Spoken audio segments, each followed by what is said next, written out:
Bon, la manette c'est deux boards. Le premier board c'est celui du dessus, ici. Ce sont des boutons capacitifs M-Touch, c'est-à-dire qu'il suffit de les presser pour modifier leur effet capacitif et donc détecter que le bouton a été pressé.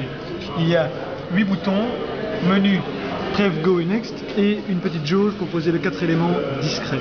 Les deux capteurs qui sont ici sont des capteurs de flux qui permettent de détecter marche pas. mais qui ne fonctionnent pas pour le moment. Ça ne marche pas. Ils n'ont jamais fonctionné. Alors l'intérieur c'est le plus intéressant. Attends, à l'intérieur. Voilà. Voilà. Alors, le plus gros ici, c'est un PIC, un microcontrôleur, un mini ordinateur.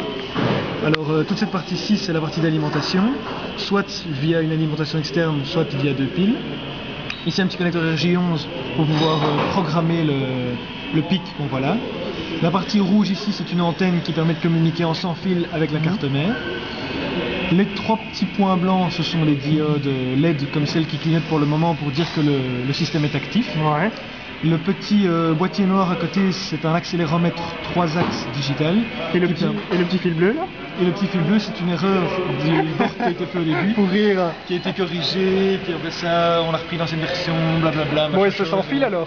Et tout ça se transmet sans fil à cette partie-là, qui est l'autre partie du projet, une carte mère et un outil de réception. Ouais. La réception se fait ici sans fil, et puis de manière filaire à la carte mère qui est là.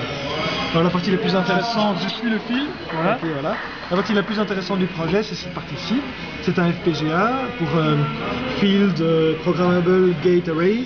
C'est un assemblement de portes logiques qui sont totalement reprogrammables et qui, par défaut de base, il y a déjà un microprocesseur dessus, mais dont les plus ou moins 3/4 de l'espace sont reconfigurables. On a reconfiguré plusieurs blocs hardware, le bloc de rotation d'image, le bloc de superposition d'image, un bloc de lancement d'audio. Et ça donne ce qu'on voit à l'écran derrière toi. Ce qu'on voit à l'écran derrière moi. Alors derrière moi à l'écran, pour l'instant ça s'est coupé parce que la transmission sans fil a été perdue. Ça va se rallumer, voilà. Donc là les engrenages sont en train de tourner et le menu qu'on voit derrière est géré de façon totalement générique via des fichiers XML qui sont lus et qui nourrissent des listionnaires. Ah génial, vas-y fais-nous une petite démonstration, on est au moins le level 1. Ok, donc là on est en live. En live alors, hein, sans préparation. Alors donc, sans préparation.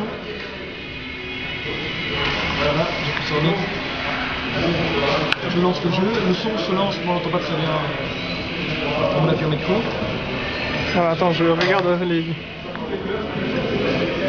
Là j'ai lancé le level 1, qui charge.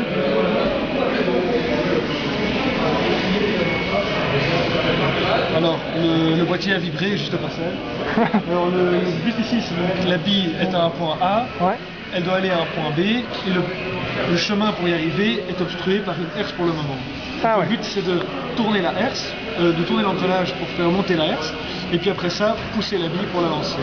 Pour l'instant mon petit curseur qui est blanc et rouge est centré sur le bouton poussoir, je vais donc le bouger sur la manette. Donc je le fais.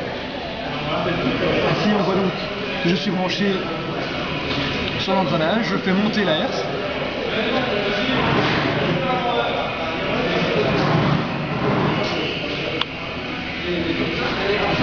Voilà, à présent je vais lancer la bille avec le bouton poussoir. Ouais. Je m'exécute. Voilà, c'est lancé. La bille s'est lancée.